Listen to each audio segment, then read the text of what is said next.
In the final lap fight between Kyle Larson and Austin Dillon at Watkins Glen, an unexpected twist develops as Larson explains his side of the story. Larson's frank statements take the front stage.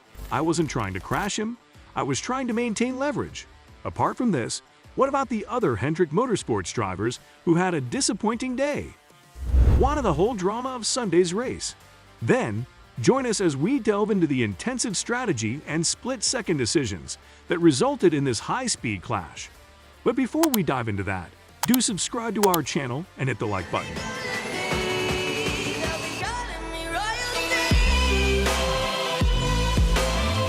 At Watkins Glen International, on a day when 3 out of 4 Hendrick Motorsports vehicles had disappointing results, Kyle Larson was the one driver who came out on the losing end of the deal.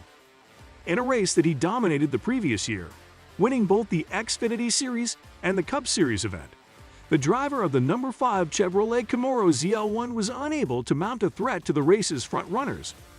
During the final lap of the race, when things became hot between Larson and Austin Dillon, who was driving for Richard Childress Racing, onlookers saw Larson engaged in a battle with Dillon.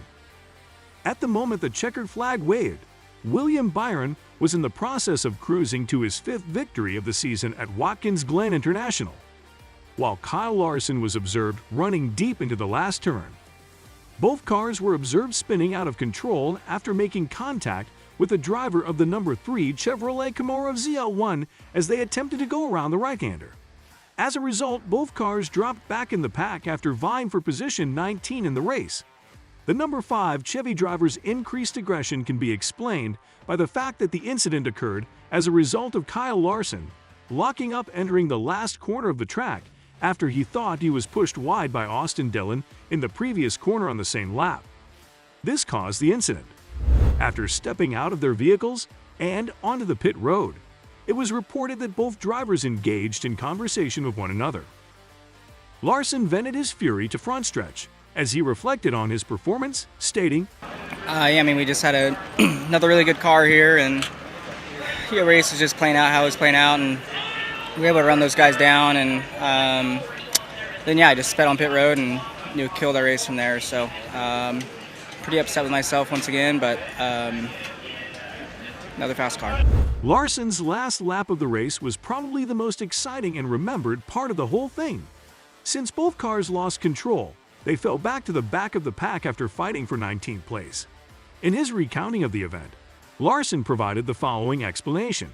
Yeah, he was upset. I kind of dive bombed him in the bus stop as I was coming through the pack, and thankfully he left me room because we would have crashed then.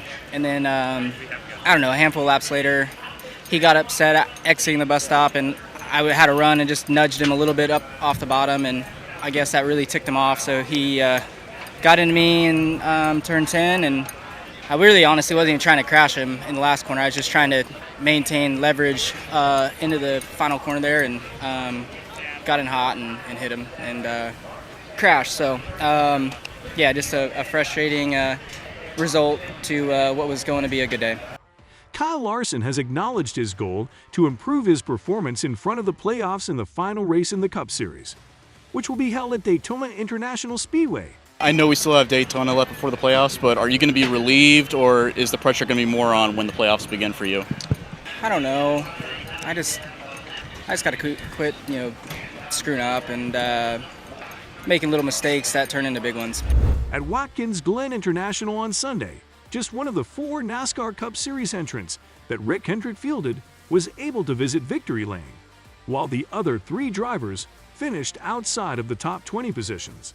As a result of Kyle Larson, Alex Bowman, and Chase Elliott all having troubles on the track or making poor strategic judgment choices, William Byron was able to secure his 5th victory of the season and clinch the championship, while Chase Elliott's race was derailed when he ran out of fuel during Stage 3 of the Go Bowling at the Glen. Kyle Larson's race was derailed when he made contact with Austin Dillon on the final lap, which resulted in Larson spinning out of a P19 finish. With the latest incident in mind, the question becomes, will Elliott be able to capitalize on one last chance at Daytona? Tell us know in the comments section below, and be sure to hit the bell button and subscribe to our channel to get the latest updates.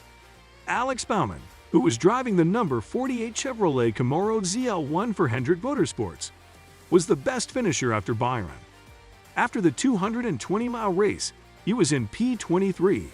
It was unusual for the Cup Series, and even more unusual for Byron on a road track. The 25-year-old driver won on a winding track for the first time in 6 Cup seasons. This was his 5th win of the season, which makes him the favorite to win the whole thing. Byron said, "We've worked years and years for this." Feels really good, man. It's, just a huge credit to the race team behind me. And I want to thank Max Pappas. This first road course win, we've worked years and years for this. So just thanks to him. I know he's watching back home. And thanks to all the guys on the team, Valvoline, Liberty, Exalta. I did a lot of laps on iRacing this week. I got a new simulator at home, so thanks to those guys, and just thanks to everyone back home for the guys who support me. And it's a great win. I don't know what it means and all that. I don't read into that, but I think it shows that when we're at our best, we can perform like this. In the next to last race of NASCAR's regular season, Denny Hamlin was second, almost 3 seconds behind the winner. Third place went to Christopher Bell, followed by A.J. Allmendinger and Ty Gibbs. Martin Truex Jr. came in 6th, but that wasn't enough for Joe Gibbs Racing to win the regular season title. He and Hamlin will race at Daytona International Speedway next weekend to see who can win the regular season title. According to Hamlin, it's doable. As you look at next week, I know one of the goals this week was to keep Truex from locking in the regular season championship. You did that with the stage points you earned. Now you're 39 points from him. Doable? I mean, it's doable. You got to have things go your way, but if we can talk NASCAR into those 25 points that took away earlier in the season, we'd really make it interesting. More than 24 drivers, including fan favorite and 2020 Series winner Chase Elliott, will have their last chance to make the 16-car playoffs at the unpredictable Daytona race. Elliott, who had won twice at the Glen, had wanted to lock up a spot in the postseason on Sunday. He lost a lap in any chance of winning. Elliott must win at Daytona if he wants to make the playoffs for the 8th straight year. At Daytona, both Bubba Wallace and Daniel Suarez will be very nervous.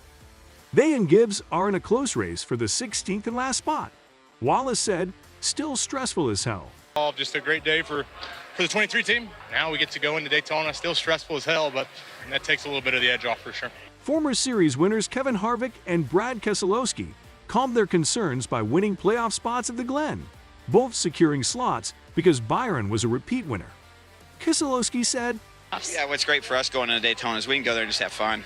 It's great to have that off of our shoulders, and we're going to race really hard, but with nothing to lose, and that makes us really dangerous." McDowell won his second Cup race last week at the Indianapolis Grand Prix, but he had some problems on pit road that kept him from having a chance to win 2 races in a row. He came in 36th, which is last. McDowell led for 17 laps and won the first stage, but he got a penalty at the beginning of the second stage for going through too many stalls on his way to his pit. He went from 2nd to 17th because of the pass-through penalty. In the final stage, he got another pit road penalty for team members going over the safety wall too soon. McDowell had to go back to the pits with 15 laps left because his engine was giving him trouble.